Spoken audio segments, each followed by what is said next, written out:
Քրիստոսի սիրով ողջունում ենք բոլորիդ, սիրելի եղբայրներ եւ քույրեր, փառք ենք տալիս Տիրոջը այս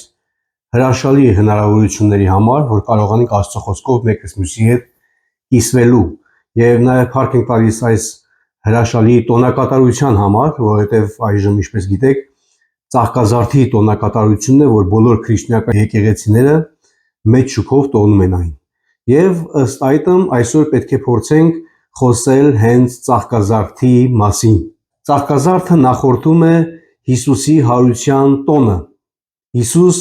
խաչվելուց, հարություն առնելուց մեկ շաբաթ առաջ մուտք գործեց Երուսաղեմ եւ այնտեղից շատ պատգամներ, քարոզներ ենք մենք այս օրերի մեջ լսել եւ այսօր պիտի խոսենք Ծաղկազարդի սովորեցրած դասի մասին։ Այսպիսով Ծաղկազարդի սովորեցրած դասը։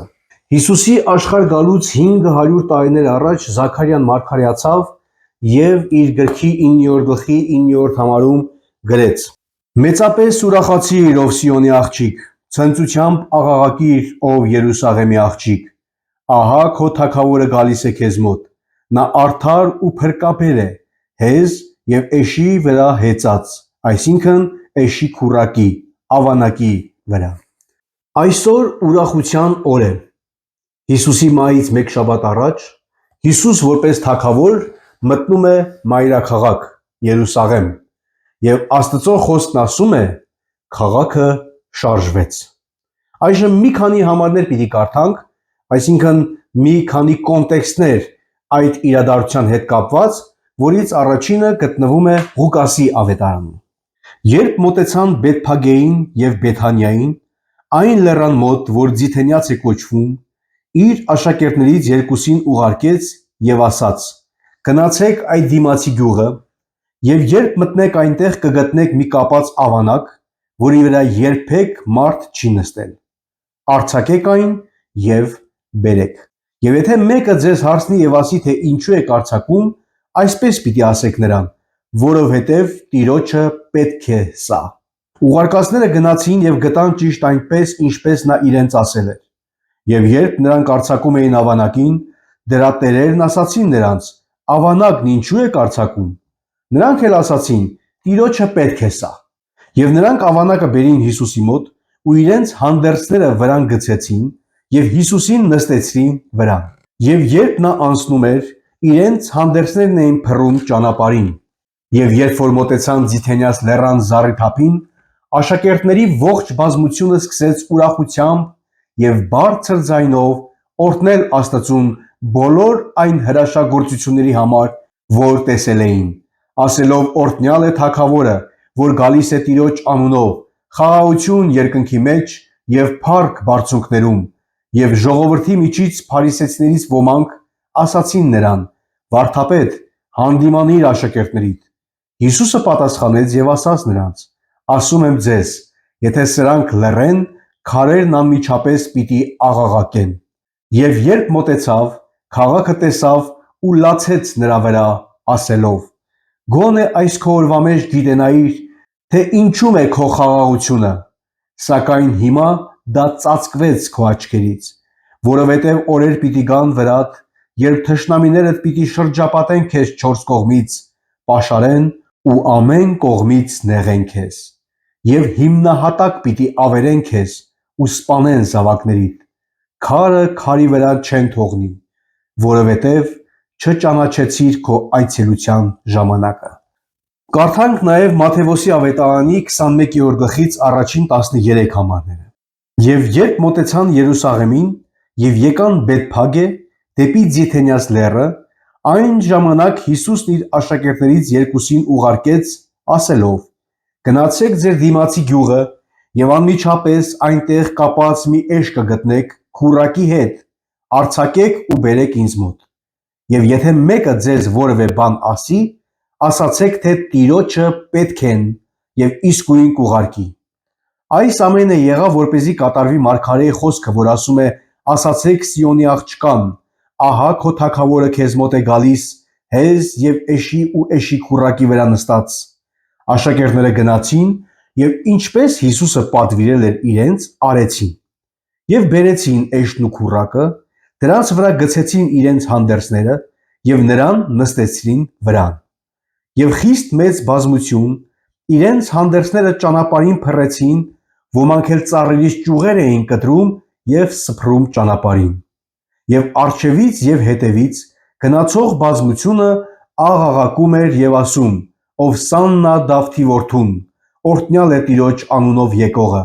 Ովսաննա բարձունքներում»։ Եվ նա մտավ Երուսաղեմ, ամբողջ քաղաքը դղրդաց, եւ ասում էին. «Ո՞վ է սա»։ Եվ ժողովուրդն ասում էր. «Սա Հիսուս մարգարեն է Գալիլեայի Նազարեթից»։ Եվ Հիսուսը մտավ Աստծո տաճարն ու այնտեղից դուրս հանեց նրանց, ովքեր տաճարում վաճառում եւ գնում էին, եւ փոխողների սեղանները եւ աղավնի վաճառողների աթոռները շուռ տվեց, եւ ասաց նրանց. գրված է. «Իմ տունն աղոթքի տուն պիտի կոչվի, իսկ դուք ավազակների ворջ եք դարձրել»։ Ասենք ամեն Աստծո խոսքին։ Ովսանաներ, եբրայերեն հոշիաննա, հունարեն օսաննա։ Բառը օգնության մի կոչ է եւ նշանակում է աղաչում ենք փրկիր կամ հիմա այս պահին մեզ փրկիր։ Այս բառը ժամանակի ընթացքում վերածվել է բացականչության, դրա համար թարգմանվում է օրհնություն։ Ովսանաներով լցրեցին օդը, ձիթենիների եւ արմավինիների ճյուղերը զարդարեցին երկինքը։ Մանկանց եւ կաթնակերների բերանից գովություն էր բարձրանում։ Բեթփագեից Երուսաղեմ տանող ճանապարհին տոներ ու խրախճանք։ Մարդիկ հիշում էին Հիսուսի արած հրաշքները եւ իրենց հանդերձներն էին փռում ճանապարհով մեկ, ցույց տալով իրենց սերն ու հպատակությունը Դավթի որդուն, այսինքն Օծյալ թագավորին։ Այս իրադարձությունը այսօր կոչում ենք ծաղկազարդ, որը ունի մեզ սովորեցնելիք մեծ դասեր։ Ինչ է մեզ սովորեցնում ծաղկազարդի իրադարձությունը։ Ծաղկազարդի իրադարձությունը մեզ մղում է մի քանի խորհրդածությունների, որոնք ուզում եմ բաժնեկցել ձեզ հետ այս օրվա մեջ։ Հիսուսն այս իրադարձության ժամանակ իր գործողությունների միջոցով մեզ սովորեցնում է 4 դաս։ 4 դասեր, որոնցից առաջին գործողությունը դա իր խոսքի միջոցով էր։ Հիսուս իր աշակերտներից երկուսին ուղարկեց մոտակա գյուղը, որպեսզի այնտեղից իր համար մի էշ իր ավանակով արձակեն եւ իրեն բերեն։ Եվ նրանց պատվիրեց, որ եթե ավանակի տերերը իրենց հարցնեին, թե ինչու են տանում ավանակին, ասեք, որ Տիրոջը պետք է։ Եվ այսպես սովորեցնելիք դաս առաջին։ Տիրոջը պետք է։ Երկնքի ու երկրի ստեղծիչը, մարդկանց եւ անասուններին շունչ տվող Աստվածը, Տեր Հիսուս Քրիստոս մի ավանակի կարիք ուներ։ Մայրաքաղաքից ներս հաղթական նուրդ գործելու համար։ Եվ արժե այսօր մտածել, եթե ինչ որ մի ավանակ կարող է ծառայել Հիսուսի հաղթանակը ցույց տալու համար, որչափ ավելի մենք։ Մեզանից յուրաքանչյուրս, որի համար Հիսուս փշե պսակը դրած քայլեց մինչև Գողգոթա եւ խաչի վրա իր արյունը թափեց, որքան ավելի շատ ենք մենք Տիրոջը պետք։ Մենք, որ կանչված ենք Հիսուսի դեսպանները լինելու այս երկրի վրա, իր վկաներն ու ծառաները մարդկանց առջև, որքանով ենք արձակված մեր կապերից, որպեսզի Տերն օգտագործի մեզ իր հաղթական լինելը աշխարհին ցույց տալու համար։ Եվ այդ ինչ արհեստական կապեր են, որոնք մեզ արգելում են Տիրոջ կարիքը գոհացնելու համար։ Նյութական, հողեղեն, ժամանակավոր ու կեղծ կապեր, ահա թե որոնք են դրանք, որոնք կաշկանդել են մեզ եւ զրկում են մեզ այն հաճելի բեռից, աստվածային այն էակին մեզ վրա, մեր մեջ եւ մեր շուրջը պտտեցնելու վայելքից։ Տերը ավանակի կարիք ուներ։ Մեկի, որի վրա դեռ ոչ ոք հեծած չէր, մեկի, որ մաքուր ու անարատ էր։ Այսօր այն օրն է, որպեսզի մաքրենք մեր խղճերը, մեր կյանքերն ու մտքերը, որպեսզի Տերը մեզ քայլել տա իր փառավոր հաղթանակի ճանապարհով, որ թույլ տա մեզ քայլել այն գունազարդ պատմուճանների վրայով եւ թույլ տա լսելու այն ովսանաները, որոնք կտաքացնեն մեր էության խորքերը։ Այսօր դու Տիրոջը պետք ես, սիրելի քույրես եւ եղբայրս։ Նույնիսկ եթե ուսում չունես բարձրակարգ դիրք ու վարկանիշ, նույնիսկ եթե մարդիկ քեզ ծաղրում են ու անարգում, միևնույնն է, դու ավելի գերադաս ու ավելի արժեքավոր ես, քան ինչ որ մի անբան ավանակ, որին ժամանակին Տերը օգտագործեց։ Դու Տիրոջը պետք ես։ Արձակիր կապերդ, որոնցով քեզ այս աշխարհը կապում է։ Արձակիր հաճույքի, հանգստի, աշխարհային վայելքների կապերը եւ գործիր, ծառայիր թագավորիդ համար։ Միգուցե կասկածներ ունես քո ուժիդ վրա, կարողությանդ, ձիրքերիդ եւ տաղանդներիդ վրա, թերևս ինքդ քեզ անարժան համարես, կամ թե անպետք որևէ պիտանի գործի համար։ Միգուցե քեզ անշնորհք ու ապիկար համարես ու մտածես, ես ինչպես կամ ինչով կարող եմ նպաստել Աստծո թագավորությանը։ Ով եմ ես, որ ինչ-որ մի բան կարողանամ անել Աստծո մեծ թագավորության համար։ Հնարավոր է եւ մասամբ էլ հավաստի, որ հենց այդպես էլ կա, սակայն մտաբերիր, որ Հիսուսը եթե ավանակի սրունքներին անգամ ուժ տվեց եւ զորացրեց նրա մեջքը մի չորք ոտանու, որին երբեք ոչ ոք դեռ չէր հեծել, որքան ավելի կգոտեպնդի մեզ սիրելիներս, որքան ավելի նա մեզ կսպառազինի, որքան ավելի մեզ կշռայլի իր զորությունն ու կարողությունը, որ երբ հանկարծ մեր ականջներին շշնջա դու Տիրոջը պետք ես խոսքերը, մենք անվերապահորեն տրամադրվենք ու ծառայենք Տիրոջը իր նպատակի համար։ Երբ հանկարծ լսենք դու Տիրոջը պետք ես, անմիջապես կարողանանք արձագանքել. ահա ես Տեր, ինչ ես ուզում որ անեմ։ Երկրորդ դասը, որ մենք այստեղից կարող ենք սովորել, դա խոնարհության դասն է։ Ինչպիսի խոնարհություն թագավորի համար։ Արքայական կարգի փոխարեն, արաբական ազնվատոհ նժույգների փոխարեն, փողերի եւ թմբուկների եւ բազմագույն դրոշակների փոխարեն մի խեղճ ավանակ է ընտրում որպես միջոց իր փառավոր մուտքի համար։ Հիսուսն իր այս արարքով ինչպիսի մեծ օրինակ է թողնում մեզ համար։ Պատկերացրեք ներկայիս եւ ինչու ներկայիս, նաեւ անցյալի թագավորական մուտքերը, թագավորական շարժերը, նույնիսկ ոչ հաղթական, ինչպիսի պատրաստվածություն, ինչպիսի շքախումբ, ինչպիսի ճոխություն եւ տեսնում ենք երկրի, տիեզերքի, երկրագնդի ամբողջ աշխարհի ստեղծիչն ու թագավորը իր հաղթական մուտքը ինչպիսի պատրաստություն է տեսնում։ Համեմատենք սիրելիներս, սովորելիք դաս ունենք այստեղից։ Մենք մեր հետ համեմատենք։ Մենք, որ հաճախ պարծենում ենք մեր մանր մուներ գործերով, հաջողություններով եւ արարքներով, մենք մեր առօրյայում շատ ուշադիր ենք լինում, որ մարդիկ հանկարծ չմոռանան մեզ ըստ արժանվույն պատիվ տալու մեջ, արջևի աթոռներին նստեցնելու, որ հանկարծ չմոռանան մեր անունների առաջից եւ հետևից տիտղոսներ կցելու։ Կա չէ այդպիսի մի բան։ Այսօր մարդիկ տիտղոսներ ունեն, թե արջևից, թե հետևից, ու այնքան երկար են այդ տիտղոսները, որ մեր անունը անգամ մեջը կորում է։ Շատ անգամ մենք ավելի լավ գիտենք մարդու պաշտոնը, քան իր անունը։ Ցանկանում ենք, որ խոնարհվեն մեր առջև, խոնարհվեն մեր մեծամտության առջև, ծափահարեն եւ շոյեն մեր գլուխները, բայց քիչ այն կողմ, ողջ աշխարհն իր հրամանով կառավարող Աստվածը ծունկի է գալիս եւ իր աշակերտների կեղտոտ ոտքերն է լվանում։ Անհետանում է հրապարակից, երբ ժողովուրդը ծրագրում է իրեն թագավորացնել։ Իր թագավորական շքախումբը կազմում է շատ պարզ գյուղացիներից, մանուկ պատանիներից,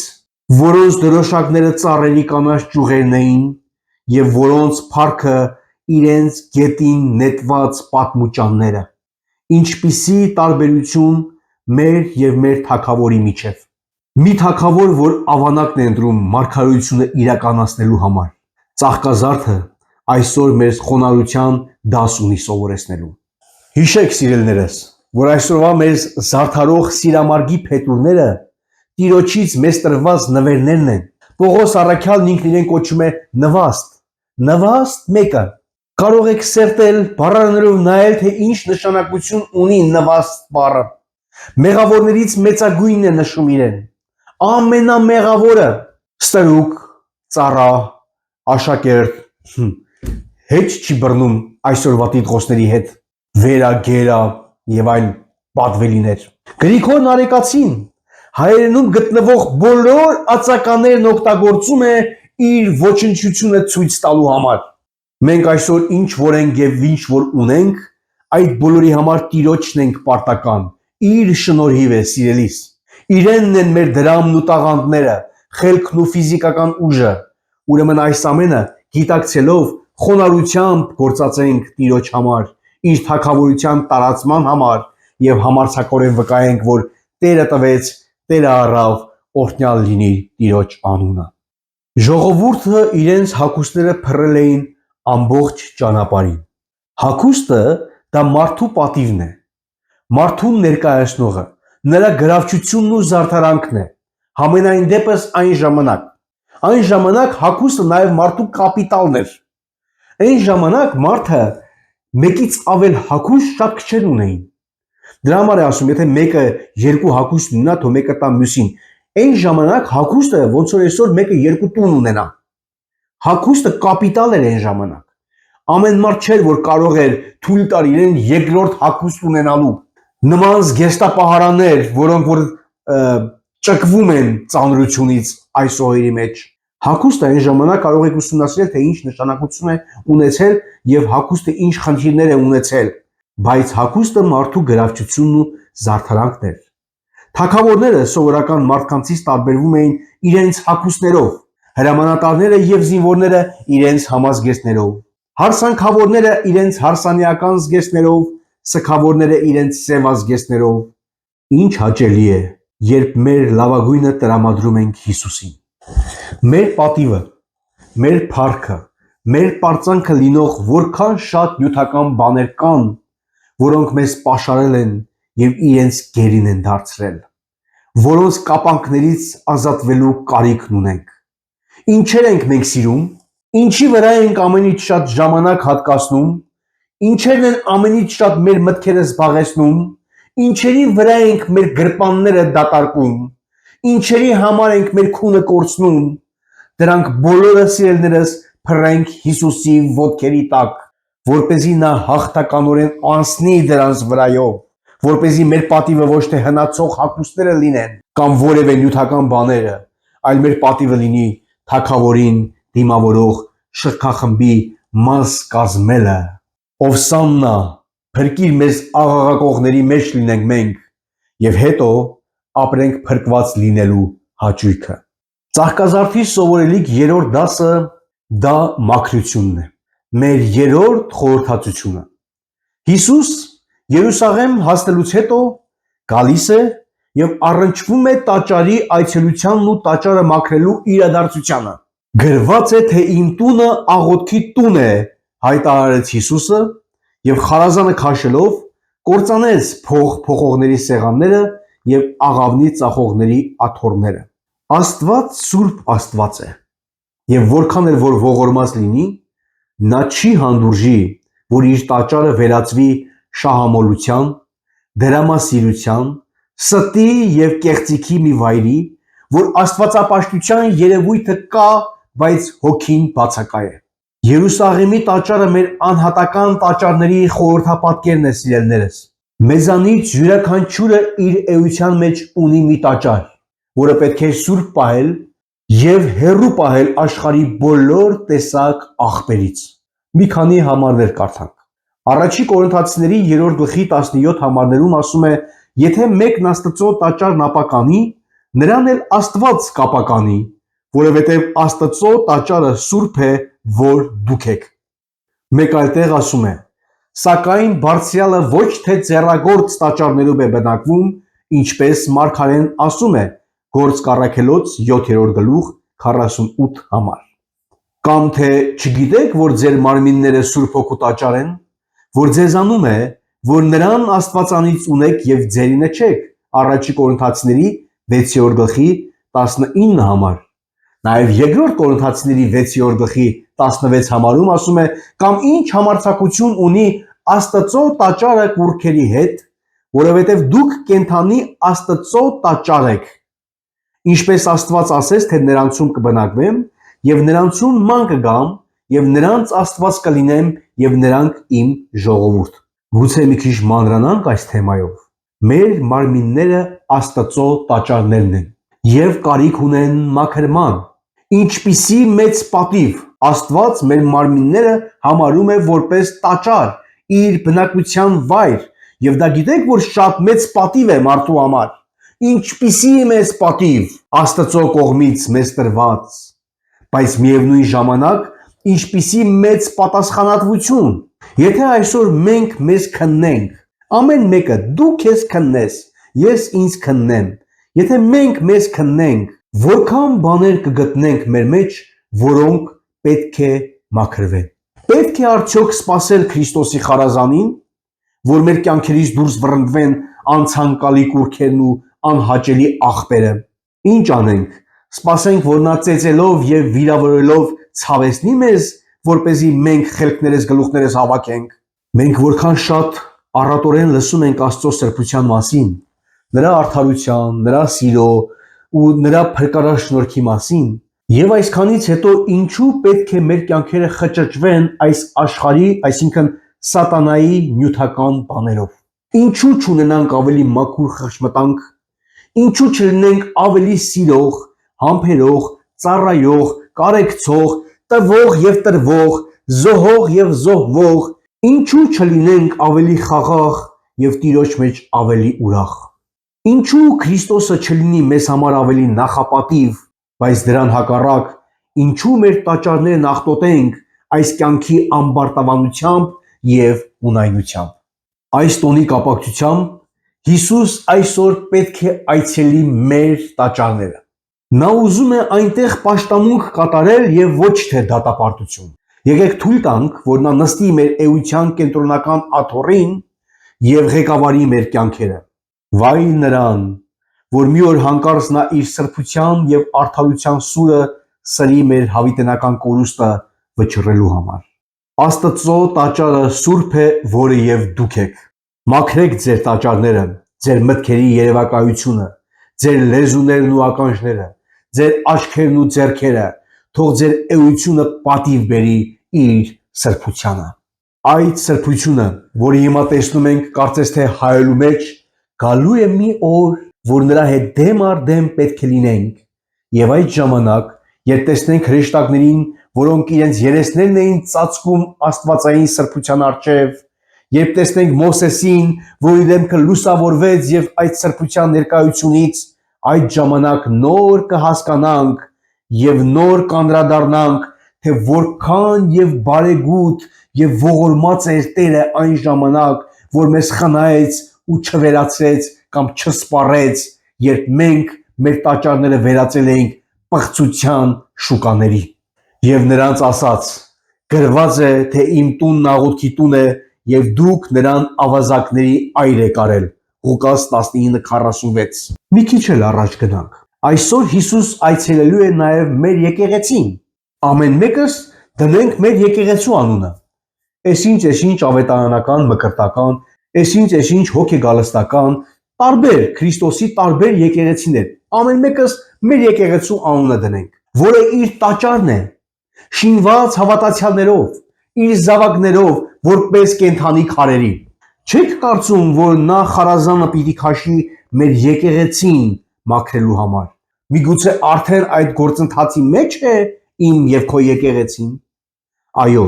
նա պիտի հարվածի բոլոր անձնասերներին,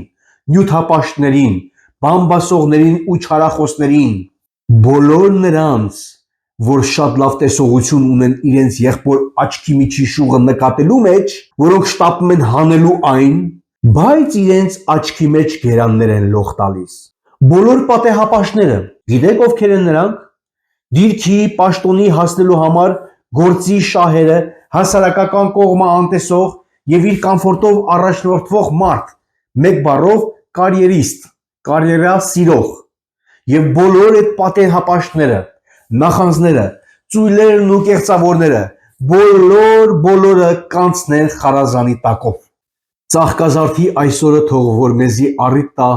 մաքրելու մեր եկեղեցին։ Եկեղեցու մեջ զարգացնելու սեր եւ միաբանություն։ Բառեր եմ ասում, որոնք որ ուսումնասիրեք։ Սեր եւ միաբանություն, ներողամտություն եւ հասկացողություն, զիջողականություն եւ երկայնամտություն։ այն անձերը, որոնք որ եկեղեցում կան, այս բնորոշ բառերն ունենան, ոչ թե բառերը, այլ էություն ունենան, եկեղեցում պառակտություններ չեն լինի։ Սրանց բացակայության դեպքում են, որ եկեղեցիներում պառակտություն է լինում։ Չկա սեր եւ միաբանություն, ներողամտություն եւ հասկացողություն, զիջողություն եւ երկայնամտություն կամ համբերություն, որից էլ գալիս են բաժանումները։ Չի բացառվում, որ կան հավատացյալներ հենց այս իմ եկեղեցու մեջ, որոնք վիրավորված են մեկ այլ հավատացյալի խոսքից կամ վարքից։ Մատթեոս ավետարանիչը այս հատվածը նկարագրելիս շարունակում է, որ Հիսուսը տաճարը մաքրելուց հետո իրեն մոտեցան շատ կույրեր եւ կաղեր եւ ինքը նրանց բժշկեց։ Մատթեոս 21:14-ում ասում է. «Եվ տաճարի մեջ կույրեր եւ կաղեր եկան նրա մոտ եւ նա նրանց բժշկեց»։ Սիրելիներս, բժշկությունը տեղի է ունենում մաքրությունից հետո։ Մեր թե հավաքական եւ թե անհատական շատ ախտերն ու հիվանդությունները, հոգեվոր հիվանդությունները միմիայն Հիսուս կարող է հրաշքով բժշկել։ Մեզ մնում է ուղղակի ենթարկվել իր կողմից լինող վիրահատությանը, ճշտությամբ հետևել իր կողմից տրված դեղատոմսերին, որպեսզի այն եկեղեցում, որում որ դու ես եւ ես եմ, այդ եկեղեցին էլ լինի Աստծուն հաճելի եւ արժանի մի տաճար եւ փառք բերի իր անվանը։ Թող որ մեր անձերը, մեր ընտանիքներն ու եկեղեցին վերածվի աղոթքի վայրի, այն էլ ինչպիսի աղոթքի, հավատքով աղոթքի, ապաշխարությամբ ընթացող աղոթքի, ինքնակնությամբ աղոթքի, զղջումով աղոթքի, բարեխոսական աղոթքի, փառաբանության եւ շնորհակալության աղոթքի։ Մեր տաճարները թող վերածվեն աղոթքի տների,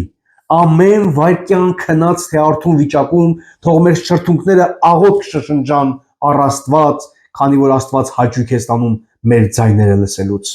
Ինչպես որ յուրաքանչյուր ծնող է վայել կապրում իր զավակի հետ խոսելիս, ինչպես որ սիրահար զույգերից ամեն մեկը միմյանց շուրթերից սիրո խոսքերի կարոտն ունեն, նմանապես էլ Տերը մեր աղոթքն է ուզում լսել, ոչ միայն լսել, այլ լսել եւ պատասխանել։ Պատասխանել իր անսահման ճոխություններով։ Վերջին դասը եւ վերջին ճշմարտությունը, որը պիտի այսօր լսենք, դա Հիսուսի լացն էր։ Վերջին մտորումը կարդում ենք Ղուկասի ավետարանի 19-րդ գլխի 41 համարում։ Եվ երբ որ մոտեցավ, տեսավ քաղաքը, լացավ նրա վրա։ Հիսուս այս հանդիսավոր ճանապարհորդությունից հետո, երբ երկինքը լցվել էր ուրախության եւ փառաբանության ճիչերով, երբ յուրաքանչյուր մարդնոնական բարձր տրամադրության մեջ էր, բացի փարիսեցիներից, Հիսուսը, երբ Երուսաղեմի մուտքի մոտ բլրի վրայից նայեց քաղաքին, չկարողանալով իր հուզմունքը զսպել, Ղուկաս առաքյալը գրում է. քաղաքը տեսնելով լացեց նրա վրա, որովհետև նա իր փրկչի այցելությունը չընդունեց։ Հովհաննես ավետարանիչն ասում է. իրենների մեջ եկավ եւ իրենները նրան չընդունեցին։ Հիսուս լացեց իր ժողովրդի վրա, որոնք տեսան իր հրաշքները,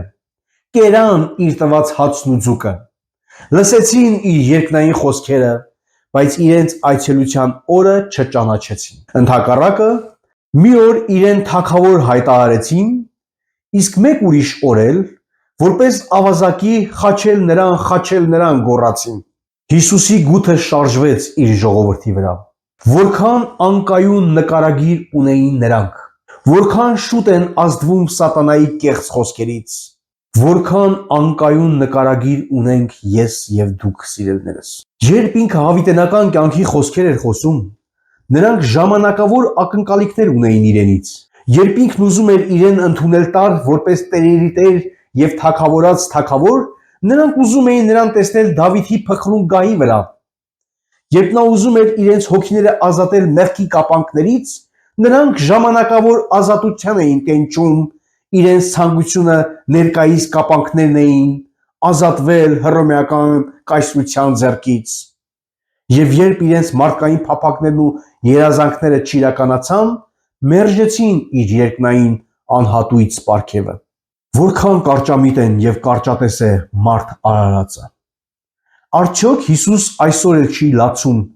մեր կարճատեսության վրա։ Քանի անգամ եք քո սրտի դուռը ծեծել եւ ուզեցել, որ դու բացես ու ներս հրավիրես իրեն։ Որքան շատ քարոզներ ես լսել։ Քանի անգամներ է նա քեզ ապաշխարության առիթ տվել, որպեսզի զղջաս եւ սատանայի ճիրաններից ազատվելով իր զավակը դառնաս։ Քանի անգամներ է նա խրատել քեզ, խրատել է մեղմորեն, բարկությամբ,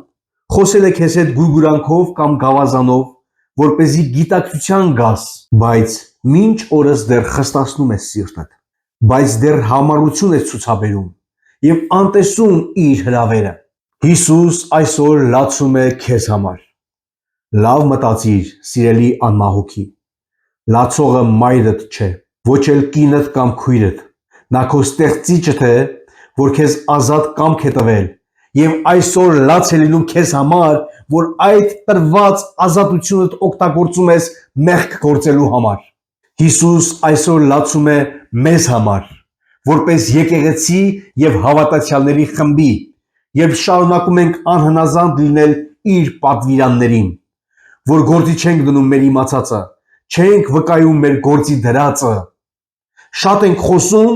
բայց չենք ապացուցում մեր ապրած կյանքով մեր խոսեցածը, որպեսզի այն դառնա ազդեցիկ։ Հիսուս լացում է այսօրվա եկեղեցիների համար, որոնք բաժան, կտոր են լինում, անուններ են ավելացնում։ Հիսուս լաց է լինում մեր հայ ժողովրդի վրա։ Հիսուս լաց է լինում մեր հայ ժողովրդի վրա, որն ընդունեց 1700 տարիներ առաջ իր երկնային լույսը եւ զինվորագրվեց Քրիստոսի բանակին, անհաշիվ նահատակներ տվեց հանուն Քրիստոսի, հազարավոր տաճարներ կառուցեց, նրանց մեջ պաշտելու կենթանի եւ ճշմարիտ Աստծուն եւ դարերով էլ պաշտեց։ Իսկ այսօր նման է հովիվը կորցրած մի հոտի, որն առանց ուղղությամբ դեպի կորուստ է գնում։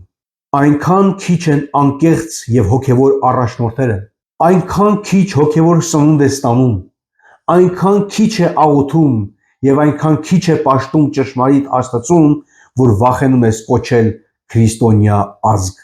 Այցելեք մեր եկեղեցիները եւ հետևեք հայ ազգին։ Հաշվեք, թե քանի տոկոսն է եկեղեցի գնում։ Քանի տոկոսն է եկեղեցի գնում կենթանի Աստծուն պաշտելու ծարավով։ Քանի ամբիոնից է հոգիների ցավով բեռնավորված քարոզներ հնչում։ Որքան հայորդիներ են իրենց կյանքերը նվիրում Աստծո թագավորության պաշտոնյաներ լինելու համար։ Այսօր եկեք հարգենք եւ լուրջ վերաբերվենք Հիսուսի լացին։ Եկեք այնպես անենք, որ այդ լացը փոխարինվի ուրախության լացի։ Այսօր ծաղկազարդի տոնն է, ուրախության տոն է։ Ծափ ու ծաղիկ կա Բեթփագեից մինչև Երուսաղեմ ձգվող ճանապարհին։ Երկնքի թագավորն է անցնում այդտեղով, հավատարիմ իր կոչումին եւ նկարագրին։ Նա հեծել է մի ավանակի վրա,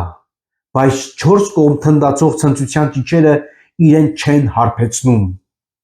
Նա գնում է դեպի Երուսաղեմ, որպեսզի բարձրանա Գողգոթայի լեռը իմ եւ քո փրկությունն ապահովելու համար։ Այսօր մեր սրտի խորքից նույնպես ուզում է լսել մի օվսաննա, մի աղոթք, փրկիր մեզ խորագրով, որպեսզի իր տխրության արցունքները ուրախության արցունքների վերածվեն, որպեսզի այսօր Հիսուս կարողանա մեզ համար վկայել, որ մենք մեր այցելության օրը ճանաչեցինք եւ արդարացիորեն պաշտում ենք իրեն որպես փրկիչ, Տեր եւ Աստված։ Այսպիսով, ինչ է մեզ սովորեցնում ծաղկազարդի իրադարձությունը։ Տիրոջը պետք է խոնարհություն, մաքրություն եւ Հիսուսի լացը, որը մեզ պետք է մղի մեր կյանքերի փոփոխության։ Աստծո խաղաղությունը եւ սերը բոլորիս հետ։ Ամեն։